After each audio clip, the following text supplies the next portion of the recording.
അസ്സാം വലൈക്കും വറഹമത്തല്ലാഹി വബർക്കാത്തു.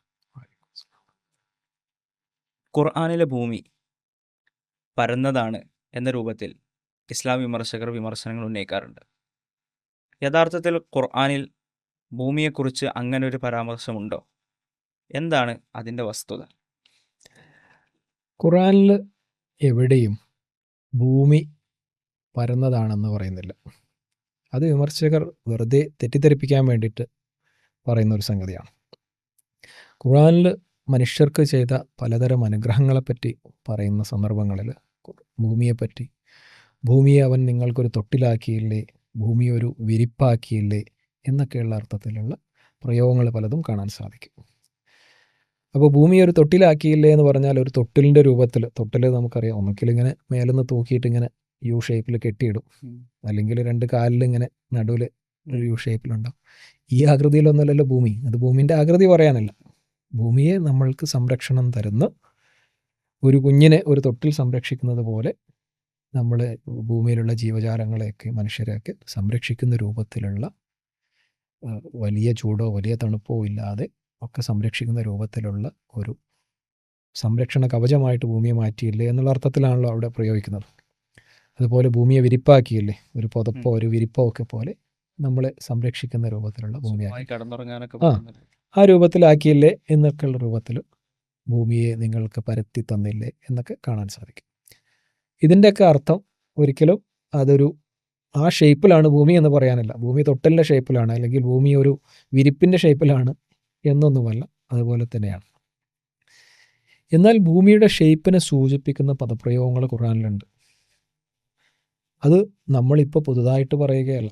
ഈ പദപ്രയോഗങ്ങളുടെ അടിസ്ഥാനത്തിൽ ഒരു 12 നൂറ്റാണ്ടുകൾക്ക് 13 നൂറ്റാണ്ടുകൾക്ക് മുമ്പ് തന്നെ ഇസ്ലാമിക പണ്ഡിതന്മാർ ഭൂമിയുടെ ഷേപ്പ് ഉരുണ്ടതാണ് എന്ന് കൃത്യമായി അവരുടെ കിതാബുകളിൽ എഴുതി വച്ചിട്ടുണ്ട്, രേഖപ്പെടുത്തിയിട്ടുണ്ട്. അഥവാ ഒരു 1200 1300 വർഷങ്ങൾക്ക് മുമ്പ് തന്നെയുള്ള കിതാബുകളിൽ ഇസ്ലാമിക പണ്ഡിതന്മാർ കൃത്യമായി ഭൂമിയുടെ ഷേപ്പ് ഉരുണ്ടതാണ് എന്ന് ഖുർആനിൻ്റെയും സുന്നത്തിൻ്റെയും അടിസ്ഥാനത്തിൽ, ഖുർആൻ്റെയും ഹദീസിൻ്റെയും അടിസ്ഥാനത്തിൽ അവർ എഴുതിയിട്ടുണ്ട്. എന്ന് മാത്രമല്ല, അതിൽ ഇസ്ലാമിക പണ്ഡിതന്മാർ ഇജ്മാ ഉണ്ട്, ഏകോപിച്ച അഭിപ്രായം ഉണ്ട് എന്നിവരെ നിരവധി പണ്ഡിതന്മാർ രേഖപ്പെടുത്തിയിട്ടുണ്ട്.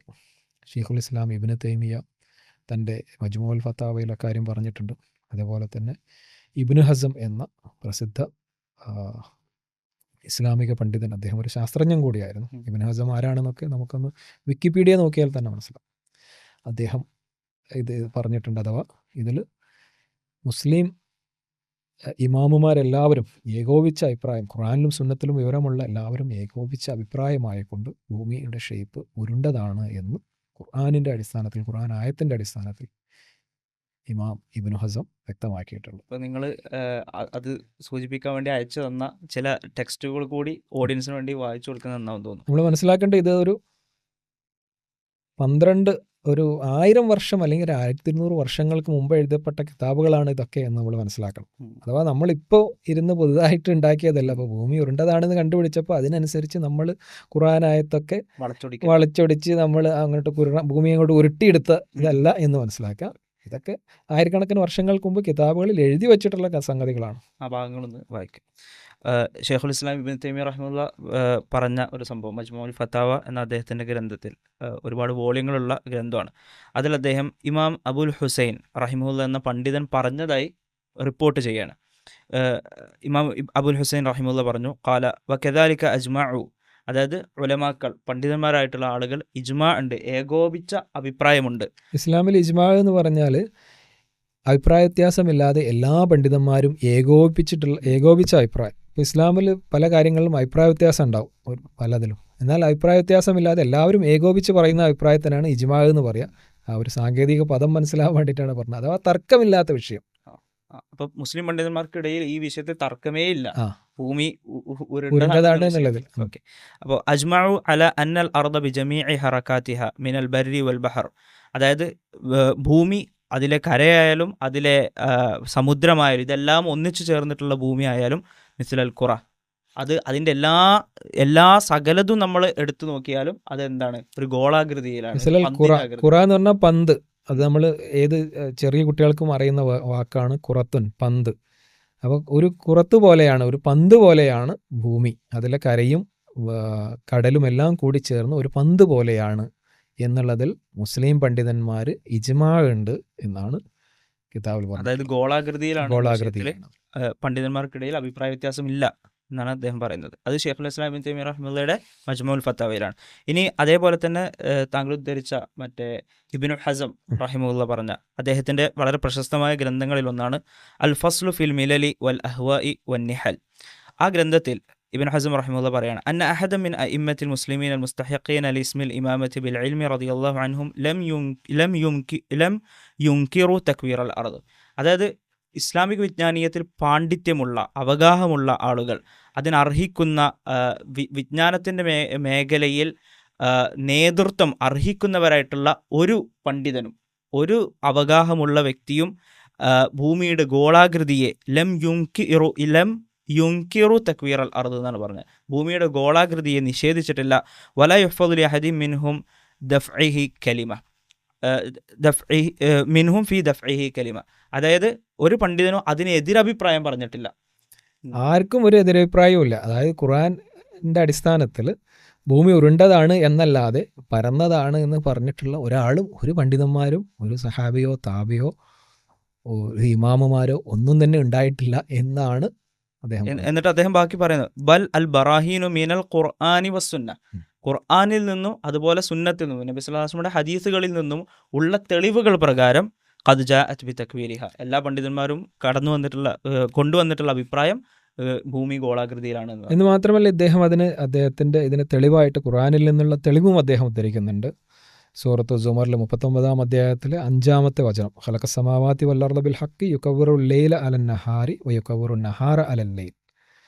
ആകാശങ്ങളും ഭൂമിയും അവൻ യാഥാർത്ഥപൂർവ്വം സൃഷ്ടിച്ചിരിക്കുന്നു, രാത്രിയെ കൊണ്ട് അവൻ പകലിനെ ചുറ്റിപ്പൊതിയുന്നു. യുകവ്വിറു എന്ന് പറഞ്ഞാൽ ചുറ്റിപ്പൊതിയുന്നു എന്നാണ്.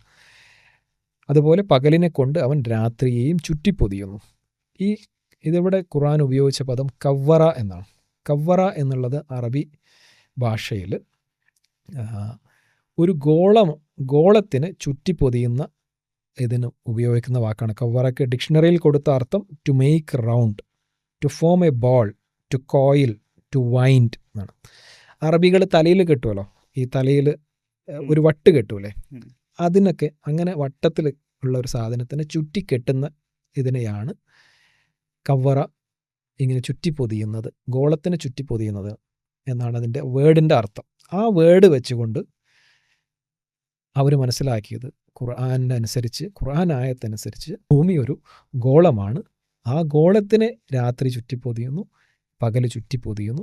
അല്ലാതെ ഒരു പരന്ന സാധനത്തിന് ഒരിക്കലും ഈ വാക്ക് ഉപയോഗിക്കാൻ പറ്റില്ല, കവ്വറ എന്നുള്ള വാക്ക്. കാരണം അതൊരു ഗോളത്തിന് ചുറ്റുന്നതിന് മാത്രം ഉപയോഗിക്കുന്ന അറബിയിൽ സ്പെസിഫിക് ആയിട്ടുള്ള പദമാണ്. ഈ ആയത്ത് ഉദ്ധരിച്ചു കൊണ്ടാണ് അദ്ദേഹം അതിന് ഖുർആൻ പ്രകാരം ഭൂമി ഉരുണ്ടതാണ് എന്നുള്ളതിന് തെളിവ് പറഞ്ഞത്, പരന്നതല്ല എന്നുള്ളത്. ഇതൊക്കെ 1000 വർഷങ്ങൾക്ക് മുമ്പ് എഴുതപ്പെട്ട കിതാബുകളിലുള്ള കാര്യമാണ് എന്ന് മനസ്സിലാക്കുക. അതാണ് അതിൻ്റെ അറബി മൂലത്തോടെ തന്നെ വായിച്ചത്, അതുകൊണ്ടാണ്. ഇനി നമുക്ക് ഈ വിഷയത്തിൽ ഇസ്ലാമിക സമൂഹം എന്ത് നിലപാടായിരുന്നു നോക്കാം. നബി സല്ലല്ലാഹു അലൈഹി വസല്ലമയുടെ മരണശേഷം സഹാബികൾ, ഖലീഫമാരും അതുപോലെയുള്ള അതിനടുത്ത ഭരണ നേതൃത്വമൊക്കെ വന്നല്ലോ. അതിൽ ഖലീഫ മഅ്മൂൻ്റെ കാലഘട്ടത്തിൽ, അതായത് നബി സല്ലല്ലാഹു അലൈഹി വസല്ലം മരണപ്പെട്ട് ഒരു 200 വർഷങ്ങൾക്കുള്ളിലാണ് ഈ ഖലീഫ മഅ്മൂനൊക്കെ ഉള്ളത്. AD 830 ഖലീഫ മഅ്മൂൻ ഉണ്ടായിരുന്നത്. അദ്ദേഹത്തിൻ്റെ ഭരണകാലത്ത് അദ്ദേഹം ഒരു ശാസ്ത്രജ്ഞന്മാരുടെയും മുസ്ലിം പണ്ഡിതന്മാരുടെയും, അന്നത്തെ ശാസ്ത്രജ്ഞന്മാരെന്ന് പറഞ്ഞാൽ മുസ്ലിം പണ്ഡിതന്മാർ, അവർ പണ്ഡിതന്മാർ കൂടിയാണ്, അവരുടെ ഒരു കമ്മിറ്റി ഉണ്ടാക്കി. കമ്മിറ്റിയിലെ പ്രധാനിയായിരുന്ന, അതിൻ്റെ ലീഡറായിരുന്ന അൽ ഫർഗാനി എന്നുള്ള ഇമാം ഫർഗാനി ആയിരുന്നു. അദ്ദേഹത്തിൻ്റെ നേതൃത്വത്തിൽ ശാസ്ത്രജ്ഞന്മാരുടെ ഒരു സംഘം ഉണ്ടാക്കിക്കൊണ്ട് ഭൂമിയുടെ ചുറ്റളവ് കണ്ടുപിടിക്കാൻ വേണ്ടിയിട്ടുള്ള ഒരു കമ്മിറ്റി ഉണ്ടാക്കി. ഈ ഭൂമിയുടെ ഈ ഗോളാകൃതിയിലുള്ള ഭൂമിയുടെ ചുറ്റളവ് കണ്ടുപിടിക്കണമായിരുന്നു. അതെന്തിനായിരുന്നു എന്ന് വെച്ചാൽ അതിൻ്റെ ആവശ്യമായിരുന്നു അതിലും വലിയ ഇൻട്രസ്റ്റിംഗ് ആയിട്ടുള്ളത്. ലോകത്തിൻ്റെ എല്ലായിടത്തും പല രാജ്യങ്ങളിലേക്കും ഇസ്ലാം വ്യാപിച്ചപ്പോൾ ലോകത്തിൻ്റെ പല ഭാഗത്തു നിന്നും ആളുകൾക്ക് കിബിലയുടെ ഡയറക്ഷനിൽ, മക്കയിലെ കഅബയുടെ ഡയറക്ഷനിൽ നമസ്കരിക്കണം. അപ്പോൾ നമസ്കാരത്തിന് കിബിലയുടെ ഡയറക്ഷൻ അറിയേണ്ടത് ഇസ്ലാമിൽ വളരെ ഇമ്പോർട്ടൻ്റ് ആയിട്ടുള്ള കാര്യമാണ്.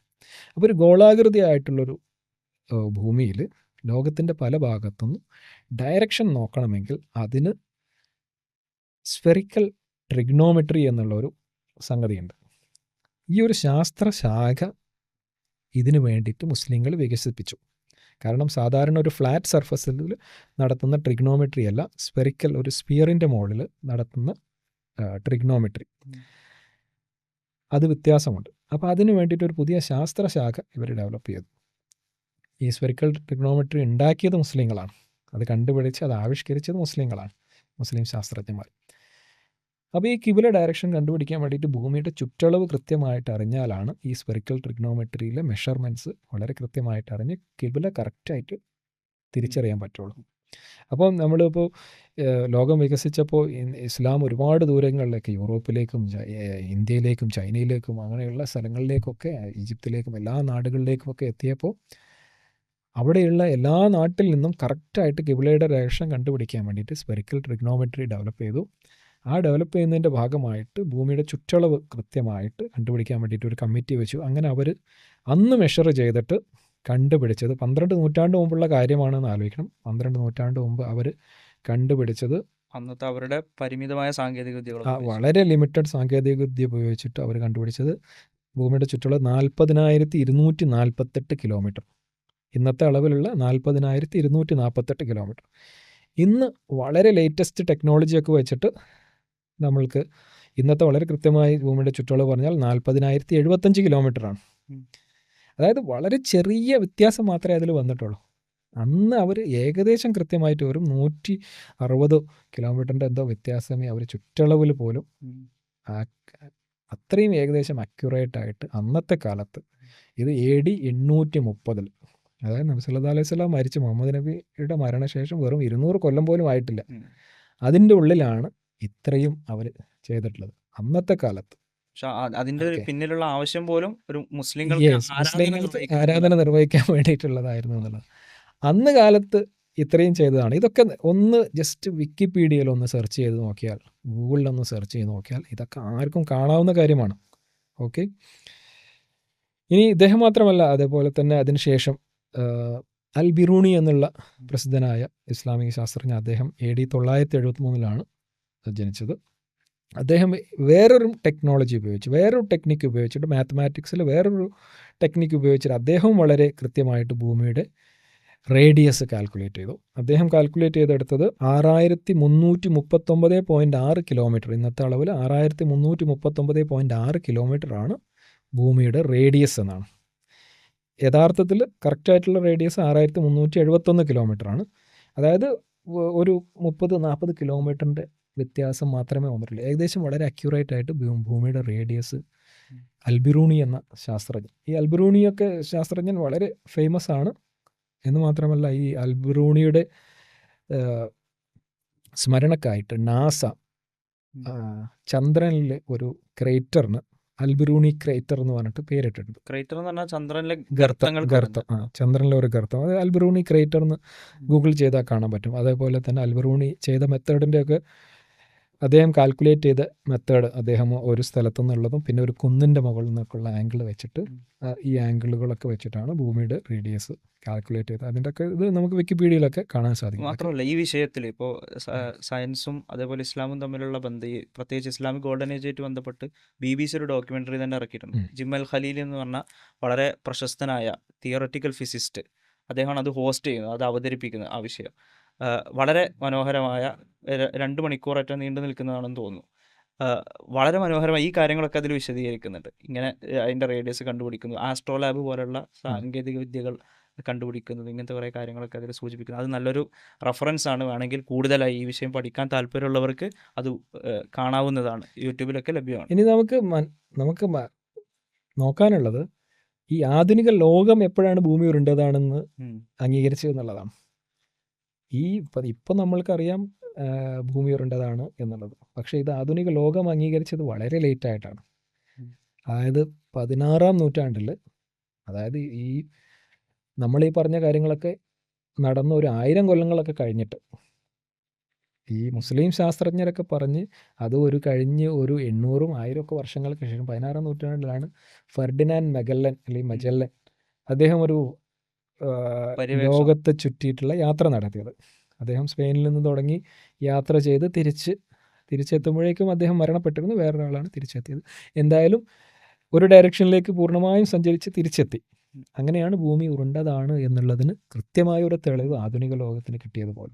എന്നാൽ മെഗല്ലൻ 16-ാം നൂറ്റാണ്ടിലാണ് ജീവിച്ചതെന്നുണ്ടെങ്കിൽ ഈ പറഞ്ഞതൊക്കെ AD 800, അതായത് 800 വർഷങ്ങൾക്ക് മുമ്പ്, മെഗല്ലനും 800 വർഷങ്ങൾക്ക് മുമ്പാണ് ഭൂമിയുടെ ചുറ്റളവും ഭൂമിയുടെ റേഡിയസും ഒക്കെ കറക്റ്റായിട്ട് മുസ്ലിം ശാസ്ത്രജ്ഞന്മാർ കണ്ടുപിടിച്ചതും അതിനു വേണ്ടിയിട്ട് ഖലീഫ ഒരു കമ്മിറ്റി ഉണ്ടാക്കി ഇതാക്കിയതും. എന്ന് മാത്രമല്ല അതിനു മുമ്പ് ജീവിച്ച പണ്ഡിതന്മാർ തന്നെ ഭൂമിയുടെ ആകൃതി ഒരു പന്ത് പോലെയാണ് അല്ലെങ്കിൽ ഗോളാകൃതിയാണ് എന്നുള്ളതിൽ ഒരു തർക്കവുമില്ലാത്ത വിഷയമാണ്. ഇസ്ലാമിക ലോകത്ത് തർക്കമില്ലാത്ത വിഷയമാണ്. ഖുർആൻ ആയത്ത് അതിന് തെളിവാണ് എന്നൊക്കെ ഇവരെ പറഞ്ഞിട്ടുള്ളത്.